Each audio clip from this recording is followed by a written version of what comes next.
মাত্র 3 মিনিটে এই ভিডিওতে আমি তোমাকে দেখিয়ে দিব প্রত্যুপকার এই টপিক থেকে সিকিউ আসলে কিভাবে লিখতে হবে, পাশাপাশি এই টপিকটার মূল ভাব আলোচনা করে দিব। তাহলে চলো দেরি না করে এখনই শুরু করি।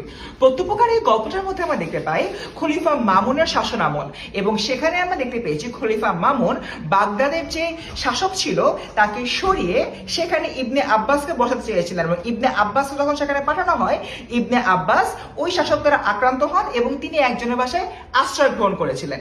এই সম্পূর্ণ জায়গা থেকে মূলত ব্যাখ্যা করে খলিফাদের শাসনামল মুসলিম বিশ্বে। দেখা যাচ্ছে যে মুসলিম বিশ্বের লম্বা সময় ধরে খলিফাদের শাসনামল ছিল এবং তারা এভাবেই পুরো বিশ্ব শাসন করেছে এবং পুরো বিশ্বে ন্যায় বিচার প্রতিষ্ঠা করে চেয়েছেন। এখন আমরা যদি চিন্তা করি আশ্রয়দাতার নিঃস্বার্থ পরোপকার, এটা কিন্তু খুব একটা ইম্পর্টেন্ট ফ্যাক্টর। তার কারণটা হচ্ছে আমরা দেখতে পাই এই যে আমাদের ইবনে আব্বাস রয়েছেন, ইবনে আব্বাস যখন বাগদাদে গিয়ে বিপদে পড়েন তখন কিন্তু তিনি সেখানে একজন ব্যক্তির বাড়িতে আশ্রয় গ্রহণ করেন, এবং সেই ব্যক্তি ছিলেন বাগদাদের একজন ধনাঢ্য ব্যক্তি।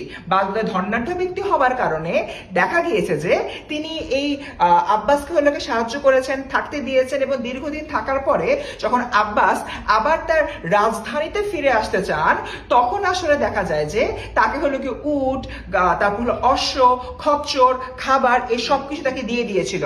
তার মানে আমরা দেখতে পাই যে আশ্রয়তা ছিল যিনি হলো কি মূলত আমাদের আব্বাসকে বাঁচিয়েছিল, তার ভিতরে অনেক বড় ধরনের মহানুভবতা দেখেছি।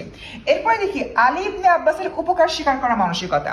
ঘটনাচক্রে দেখা যায় যে ব্যক্তি এভাবে আব্বাসকে সাহায্য করেছিল সেই ব্যক্তিকে আবার খলিফা মামুন গ্রেফতার করেছে, এবং খলিফা মামুন বলেছে আব্বাসের বাড়িতে যাতে এই লোককে রাখা হয়। এবং ঘটনাচক্রে কথা বলতে গিয়ে যখন এই ইবনে আব্বাস হলোকে বুঝতে পারেন যে এই মানুষটাই হচ্ছে সেই ব্যক্তি যে তাকে আশ্রয় দিয়েছিল, তখন তিনি উপকার করতে চান, এবং উপকার করতে চেয়ে দেখান যে তিনি এই লোককে বলেন তুমি হলো গিয়ে চলে যাও এখান থেকে, আমি খলিফার সাথে কথা বলে নিব।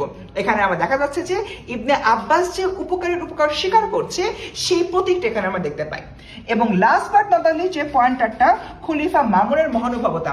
খলিফা মামুন যখন সম্পূর্ণ ঘটনা জানতে পারে, আলী ইবনে আব্বাস যখন খলিফা মামুনকে বলে বাগদাদে যখন আমি বিপদে পড়েছিলাম তখন এই লোকটি আমাকে সেভ করেছিল, তখন দেখা যায় যে খলিফা মামুন তা এই লোকটার ব্যাপারে তিনি মৃত্যু দণ্ডাদেশ দিয়েছিলেন, সেই মৃত্যু দণ্ডাদেশটা তিনি আবারও রিথিঙ্ক করেন বা আবারও চিন্তা করেন, এবং পরবর্তীতে তাকে হচ্ছে মৃত্যু দণ্ডাদেশ থেকে হলো অব্যাহতি দেন এবং কিছু গুরুত্বপূর্ণ জিনিসপত্র দিয়ে তাকে হলো পুনরায় তার জায়গায় হলো ফেরত যাওয়ার যে নির্দেশটি সেই নির্দেশে দিয়েছিলাম।